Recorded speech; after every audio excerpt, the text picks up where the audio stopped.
अस्सलाम वालेकुम। आज का मेरा लेक्चर है एनाटमी के ऊपर, लेक्चर नंबर 1। जानदार अज़ाम की साख्त के मुताल्ले को एनाटमी कहते हैं। इस मुताल्ले में जिस्म के ज़ाहिरी शक्ल व सूरत यानी कि मुख्तलिफ़ हिस्सों, आज़ा, निज़ामों और इसके बाहमी ताल्लुक़ के इल्म को एनाटमी कहते हैं। अब एनाटमी जो है वो एनाटॉम यानी कि एक यूनानी लफ्ज़ है। इसका मतलब चीर फाड़ करना है। चूँकि ये इल्म जो है वो जानदार अज़ाम की डिसेक्शन से हासिल होता है, इसलिए इसे एनाटमी कहते हैं। अब एनाटमी की शाखें होती हैं, काफ़ी सारी इसकी शाखें हैं, जिसके नाम मैं आपको इसी लेक्चर में बयान करूँगी।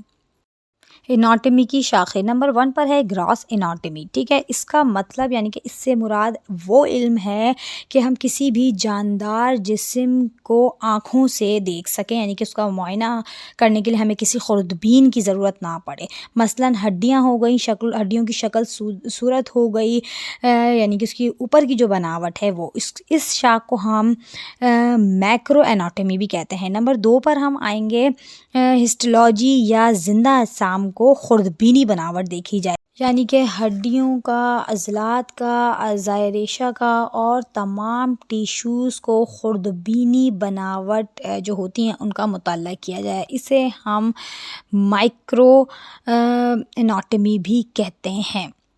नंबर 3 पे है रीजनल एनाटमी, यानी कि हाथ की बनावट की तशरीह, टांग की बनावट की तशरीह और जिस्म के दूसरे हिस्सों की यानी कि टिश्यूज़, मसलन अज़लात, हड्डियों, खून की नालियाँ और असाब की तशरीह भी इसमें शामिल की गई है। सतही एनाटमी। अब सतही एनाटमी क्या है कि जिस्म के अंदरूनी आज़ा जो हैं उनको बैरूनी सतह से अंदाज़ा लगाया जाए, जैसे मैदा हो गया और वो पेट के किस मकाम पे वाक़या है, दिल किस मकाम पे वाक़या है, जिगर किस मकाम पे वाक़या है।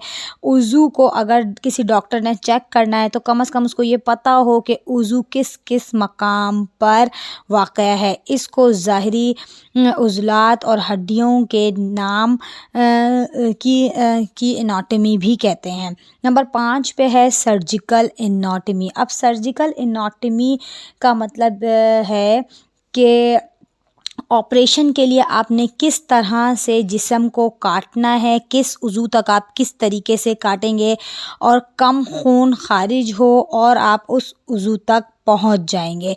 इसको कहते हैं उज़ूए एनाटमी के लिहाज से शनाख्त यानी कि सर्जिकल एनाटमी भी कहा जाता है।